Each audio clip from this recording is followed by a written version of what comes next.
We're here to talk about agents that do need a little bit more love, whether that's, just a slight nerf, sorry, not nerf, a slight buff, or just a complete and total rework. And for us, we feel that it's two duelists, for me at least personally, the newest agent that had so much glitter around Yep. it. Unfortunately, the old adage goes, all that glitters is not gold. There you go. That's the old adage. that a all lyric? that glitters is not. No, it's like an idiom. Oh. Like how even though it looks really good in the beginning, Oh. Yeah, it's not necessarily valuable. It's not gold. So Neon with the really flashy trailer, they hyped her up. Yeah, she got a music video, bro. Oh, she did. She got a full-out Dude. music video, and two of us being Filipinos, and Yeah. you know how Filipinos Let's are go. very prideful people. We had very big hopes on this agent, and the rest of the Valorant community did as well. They were hyping her up as the agent to counter Jett, but unfortunately, it looks like nobody can counter Jett at all. If there's any like ideas that come through the devs' head, it looks like Jett is kind of like the de facto duelist, if you will, for most of it. And like we look at her abilities, we look at the stun, which is very good, but also can be very hurtful. Yeah. In some situations, the slide will help. The sprinting is there to kind of make sure that your flanks are a little bit faster, or the rotation is a little bit faster coming from CT side.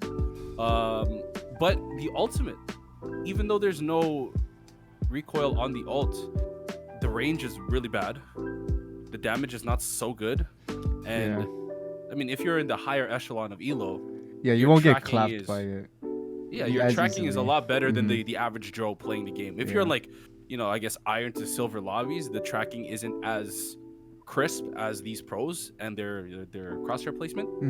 The only thing that would really mess with the crosshair placement is if you slid at the correct timing to kind of throw off their crosshair placement. That's probably the only way, but you only get one slide per two kills, yeah, one slide per 2 kills, so it's not as viable. Yes, she's fast, but there's no value to the speed. She adds nothing to the competitive table, unfortunately.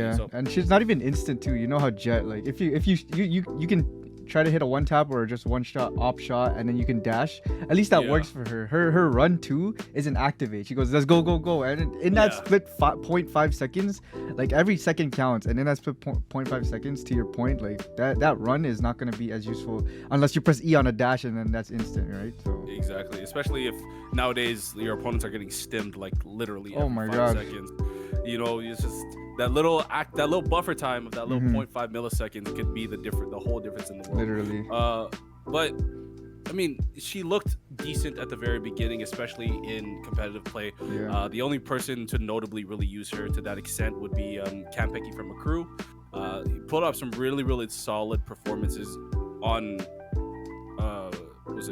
on Fracture. So Accru was kind of like on pace to match the guard's rise. Unfortunately, Accru kind of fell off since then, but even then, she's supposed to be a duelist. She's supposed to be creating space.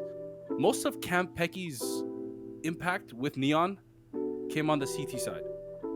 Like if you have the double wall and you're supposed to be sprinting through it, nowadays people can predict that she's probably going to go through it. And the fact that it can be used as to kind of isolate fights, that can work wonders, but it has to work wonders in the right hands. And right now we're not seeing that, and we somehow need to figure out how to keep her more inclusive, or we as players need to figure out a better way to play her, because if you guys recall, if you guys were there since beta, Jett was a D tier duelist until they learned how to play her. They learned how to use her in a team environment rather than just she only plays for herself type of thing. Even Reyna at one point was considered the selfish duelist, but that's her role on the team. And people are still using it. But I know, Julsz, for you, there's another duelist in mind keyword beta that needs a little bit more love. Yeah, my dude, that since he was one of the OGs since the time of release, since beta, and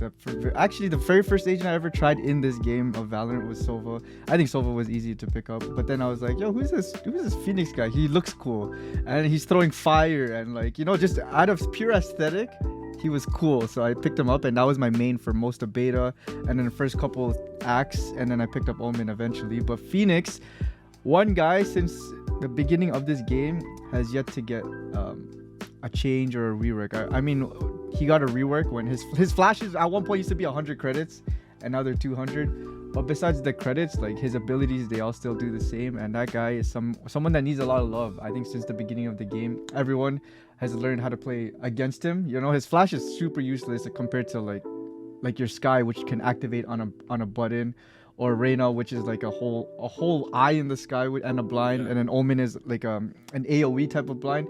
Phoenix is an easy turn. Breach.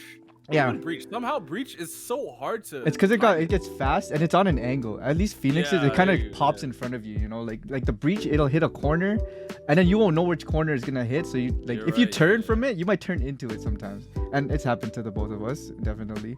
But at least for Phoenix, like there's an audio cue, and then it comes at you, and then there's a circle in the middle. I'm like, all right, let's not look at that circle. So there's that. And correct me if I'm wrong. Sure. Phoenix has like the least flash duration, right? Yeah, it feels like it definitely feels like it. Like breaches and Skies, in terms of just feeling it out, like the flash, it feels like it lasts like at least 5 seconds, and you're probably dead. Phoenix's, even if you get flashed by it, I don't know, it doesn't feel like it. I think the only cool thing about Phoenix is his self heal, because he's the only one, like one of like a handful of agents that can actually heal after a fight. But still, like his molly, I mean, it does damage, but you can easily hop around it just like Brimstone's in a way. And his firewall is, I don't know, it's not that great. At least Neon, like the agent that you just said, Neon, at least she has 2. Yeah, Phoenix got 1, and you can curve it. Ooh, but like, I don't know. He just, Yoru, for a long time, we talked about this before, but Yoru was, he's a guy that it took a whole episode to finally rework, so hopefully Phoenix at some point can get his rework. I mean, if you want to bring up stats too, Phoenix in VCT North America for 2022 has a grand total of 0% play. Everyone, even Neon that Rizzy said, or even Yoru, they got some play. Phoenix got a grand total of 0. And 0. Yeah, show him some love. So, what from your perspective, what do you think needs to change, like, or what do you think needs to be added for Phoenix to be more viable? I mean, I'm not sure what it is yet, because I'm not gonna lie, I don't have any creative brain for it. But if your best thing in your kit is your ultimate, like all your abilities need a rework for sure. Whether it's your molly has a bigger pool, which actually might help, bigger pool and longer duration maybe. Your flashes definitely, he's got to keep his flashes because he's known for it, but you got to rework the way it is. Like snapping it and going through a corner is easily turnable. So I think definitely the flashes, and maybe the molly kind of reworking it somehow. The wall, I don't know, you could probably eliminate that and put something else. But yeah, show my guy some love.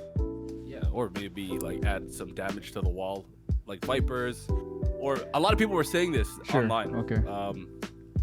Have the mollies have them heal to 100.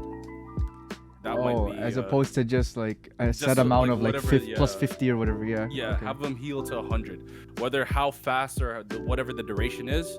Like have them heal to 100, or just even more damage to the molly, or even make it longer. Yeah, like, longer and bigger I think would definitely change it. Because why would you pick Phoenix when you can either have you could have a Skye and then a Brim to molly for you? But wait, quickly, any honorable mentions? Because I had one. I just thought about this, but one of my honorable mentions, just for an ability change, you don't have to do a whole rework because I feel like you have one. But mine would be Cypher, and people were saying to add a slow back to Cypher's cage, and I think that'd be good for him.